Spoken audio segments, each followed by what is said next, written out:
Hey guys, welcome back. ഇന്ന് ഞാൻ എയറാമിൻ്റെ റിവ്യൂമായിട്ടാണ് വന്നിരിക്കുന്നത്. എയറാം ഇറങ്ങിയിട്ട് ഇപ്പോൾ 2-3 ദിവസമൊക്കെ ആയി. അപ്പോൾ ഞാൻ ആലോചിച്ചു എയറാമിൻ്റെ റിവ്യൂ എടുത്താൽ ശരിയാവുമോ എന്ന്. പടം കണ്ടതിന് ശേഷം ഞാൻ വീണ്ടും ആലോചിച്ചു റിവ്യൂ എടുക്കാം. അത് മാത്രമല്ല, ടൊവിനോ ചേട്ടനൊരു ചെറിയ റിക്വസ്റ്റും കൂടെ എനിക്ക് കൊടുക്കണം.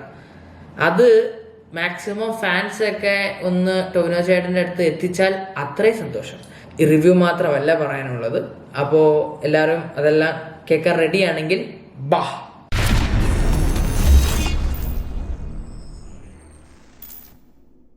പടത്തെ പറ്റി പറയുകയാണെങ്കിൽ പടത്തിൻ്റെ ഒന്നാമത് എനിക്ക് ഇഷ്ടപ്പെട്ടത് ഇതിൻ്റെ VFX ആണ്. അത് അതിഗംഭീരമായിട്ട് ചെയ്തിട്ടുണ്ട്. ഈ 30 കോടി ബഡ്ജറ്റിൽ ഇത്രയും നല്ല VFX ചെയ്യാൻ പറ്റുമെന്ന് ഞാൻ ഒട്ടും പ്രതീക്ഷിച്ചില്ല. 30 കോടി ബഡ്ജറ്റ് എന്നാണ് അവർ പറയുന്നത്. ബട്ട് ആ ബഡ്ജറ്റിലാണ് ചെയ്തിട്ടുണ്ടെങ്കിൽ ഇതൊരു ഗംഭീര സംഭവം തന്നെയാണ്. എനിക്ക് ഇഷ്ടപ്പെട്ടത് VFX പരിപാടികളൊക്കെ അടിപൊളിയായിട്ടുണ്ട്. പിന്നെ രണ്ടാമത് ടൊവിനോൻ്റെ അഭിനയം, അത് പൊളിച്ചൂട്ടാ. അതെനിക്ക് ഭയങ്കരമായിട്ട് ഇഷ്ടപ്പെട്ടു. പുള്ളി 3 കഥാപാത്രങ്ങളും ആ 3 രീതിയിൽ വേറെ ലെവലായിട്ട് അഭിനയിച്ചിട്ടുണ്ട്. എനിക്ക് മണിയൻ്റെ ക്യാരക്ടറും അജയൻ്റെ ക്യാരക്ടറുമാണ് കൂടുതൽ ഇഷ്ടപ്പെട്ടത്.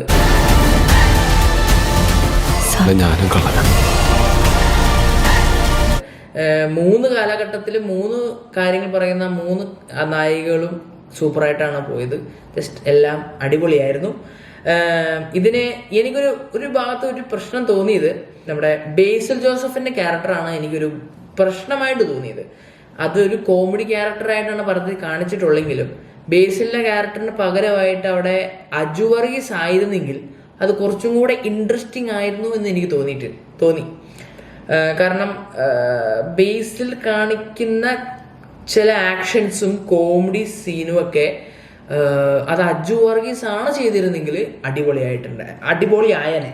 പിന്നെ സോങ് ആയാലും BGM ആയാലും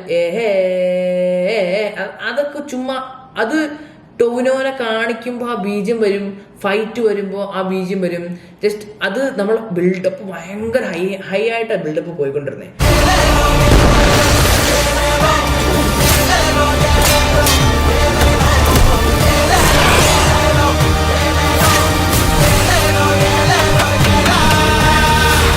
സൗണ്ട് വർക്കൊക്കെ സൂപ്പർ അടിപൊളിയായിരുന്നു. മഴ പെയ്യുന്നതായാലും എല്ലാം അതിഗംഭീരമായിരുന്നു. പിന്നെ ഇതിൻ്റെ 3D വർക്ക് അത് അടിപൊളിയായിരുന്നു. 3D ശരിക്കും പറഞ്ഞാൽ കൽക്കിയൊക്കെ ഒരു 500 കോടിയൊക്കെ മുകളിൽ പിടിച്ചൊരു സിനിമയാണ് കൽക്കി. ഈ കൽക്കിയുടെ 3D പോലും എനിക്ക് അത്ര ഇമ്പാക്റ്റ് ഉണ്ടായിട്ടില്ല. കുറേ വർഷങ്ങൾക്ക് ശേഷമാണ് ഞാൻ കുറേ വർക്കെന്ന് പറഞ്ഞാൽ 2 ആയിരുന്നു. പിന്നെ എനിക്ക് 3Dയിലൊരു കുറച്ചും കൂടെ അടിപൊളിയായിട്ട് തോന്നിയത്. അതിനൊക്കെ ശേഷം മലയാള സിനിമയിൽ ഇതിനു മുമ്പ് ഒരു ഇത്രയും നല്ല 3D പടം ഞാൻ കണ്ടിട്ടില്ല. ഇതൊരു അടിപൊളി 3D പടം ആയിരുന്നു. കാരണം ഇതിൽ കൽക്കി സിനിമയിലൊക്കെ വരുന്ന തീപ്പൊരി ഒന്നും എനിക്ക് അത്ര ഇമ്പാക്റ്റ് ഒന്നും ഉണ്ടാക്കിയില്ല. ഇവിടം വരെ വന്ന് ഇങ്ങനെ പോകും, ഇവിടം വരെ വന്ന് ഇങ്ങനെ പോവായിരുന്നു. പക്ഷേ ഈ പടത്തിനകത്ത് ഇവിടം വരെ വന്ന് നമ്മുടെ മുഖം അങ്ങ് തിരിക്കുന്ന രീതിയിലുള്ള 3D എഫക്റ്റ് ആയിരുന്നു എനിക്ക് കിട്ടിയിരുന്നത്. അത് എനിക്ക് ഭയങ്കരമായിട്ട് ഇഷ്ടമായി. അതെനിക്ക് വർക്കുമായി. ആ 3D ആ തിയേറ്ററിൽ ഇരുന്ന് നല്ലൊരു സൗണ്ട് ക്വാളിറ്റിയിൽ, നല്ലൊരു എഫക്റ്റിൽ, നല്ലൊരു ഫീലായിരുന്നു ആ പടം കാണാനായിട്ട്. എല്ലാവരും പോയി കാണുക. ഇനി 10 ദിവസമല്ലേ സ്കൂളുകൾക്ക് അവധി കൊടുത്തിരിക്കുന്നത്. അതുകൊണ്ട് നിങ്ങൾ എല്ലാവരും തിയേറ്ററിൽ പോയി പടം കാണുക. 3D തന്നെ കാണുക. 2D കാണുന്നതിനേക്കാൾ എന്തുകൊണ്ട് ബെറ്റർ 3D തന്നെ ഈ പടം കണ്ടാൽ നിങ്ങൾക്ക് കാലങ്ങൾക്ക് ശേഷം ഒരു 3D സിനിമ കണ്ട പോലെ തോന്നും. അത്രയ്ക്കും ഗംഭീരമായിട്ടാണ് ഈ പടത്തിന് 3D സൗണ്ട് എഫക്ട്സ്, ആക്ടിങ്, സ്ക്രിപ്റ്റും സ്ക്രീൻ പ്ലേ എല്ലാം ചെയ്തു വെച്ചിരിക്കുന്നത്. അപ്പോൾ ഇതെന്തായാലും മസ്റ്റ് വാച്ച് ഇൻ തിയേറ്റർ ആണ്. ഇത് OTT കാണേണ്ട ഒരു സിനിമയല്ല, ഇത് തിയേറ്ററിൽ തന്നെ കാണേണ്ട സിനിമയാണ്. ഹലോ, എന്നാലും ഒറ്റൊരിക്കൽ ഞാൻ കണ്ടിട്ടുള്ളൂ. അത് സ്വർണത്തിനേക്കാളും മൂല്യമുണ്ടായിന്. എൻ്റെ ആകാശവും മണ്ണുമെല്ലാം നീയാണ്. ഇനിയും എനിക്ക് പറയാനുള്ളത് ടൊവിനോ ചേട്ടനോടുള്ള റിക്വസ്റ്റ് ആണ്. ടൊവിനോ ചേട്ട, എനിക്ക് പറയാനുള്ളത് ഇതാണ്. ചേട്ടനെ ഇനി അങ്ങോട്ട് 5 വർഷത്തേക്കും ഒരുപാട് സിനിമയിൽ ഡേറ്റ് കൊടുത്തിട്ടുണ്ടെന്നൊരു ഇൻ്റർവ്യൂവിൽ പറയുന്നത് ഞാൻ കേട്ടിരുന്നു. അതിൻ്റെ ആവശ്യം വേണം. അത് ഈ ARMൽ തന്നെ ടൊവിനോ എന്ന പേരിന് ഒരു സിംഹാസനമുണ്ട്. അതിൽ കയറി ഇരുന്നു. ഈ 50ാമത്തെ ചിത്രം ഒരു നെക്സ്റ്റ് ലെവലായി മാറിയിരിക്കുകയാണ്. അപ്പോൾ ഇനി എല്ലാവരും ടൊവിനോനെ പറ്റി മാക്സിമം സംസാരിച്ചു തുടങ്ങും.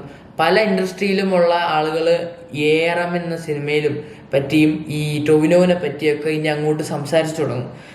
ഇനി അങ്ങോട്ട് നോക്കിയും കണ്ട് നല്ല മൂവീസ് എടുക്കും. ARM ഒക്കെ നിങ്ങൾ 10 പടം ചെയ്താൽ അതിൽ ഹിറ്റാവുന്ന ഒരെണ്ണമാണ് ഇങ്ങനത്തെ ARM പോലത്തെ പടങ്ങൾ. ടൊവിനോ ചേട്ടനോട് കൈകൂപ്പി പറയുകയാണ്, ഇനി അങ്ങോട്ടുള്ള ചിത്രം ഒരു ഗംഭീര ചിത്രങ്ങൾ മാത്രം അഭിനയിക്കുക. ഇനിയൊരു പൊട്ടപ്പടത്തിൽ പോയി അഭിനയിച്ച് പേര് കളയരുത്.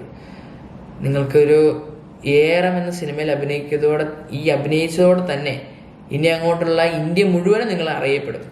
അതും ഇതൊരു 30 കോടി ബഡ്ജറ്റിൽ ഒരുങ്ങിയിരിക്കുന്ന ഒരു സിനിമ ആയതുകൊണ്ട് തന്നെ മാക്സിമം ഇതെല്ലാവരും അറിയും. എല്ലാവരും സംസാരിക്കാൻ പോകുന്നത് ARM സിനിമയെ പറ്റി, അതിൽ അഭിനയിച്ചിരിക്കുന്ന ടൊവിനോനെ പറ്റിയൊക്കെ തന്നെയായിരിക്കും. നിങ്ങളെപ്പറ്റി എല്ലാവർക്കും അറിയാം, എല്ലാവരും നിങ്ങളുടെ അടുത്ത് വരും. പക്ഷേ ഇനി അങ്ങോട്ടൊരു പൊട്ടിപ്പടം ചെയ്യണ്ട, നല്ല പടങ്ങൾ തിരഞ്ഞെടുത്ത് ചെയ്യുക. അതാണ് എൻ്റെ ഒരു റിക്വസ്റ്റ്.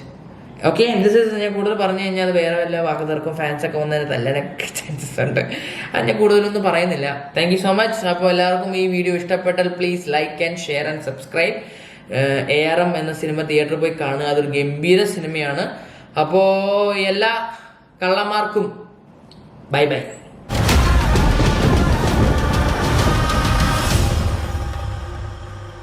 ഓന്റെ കഥയൊന്നും രാത്രി പറയാൻ കൊള്ളൂല മോളെ.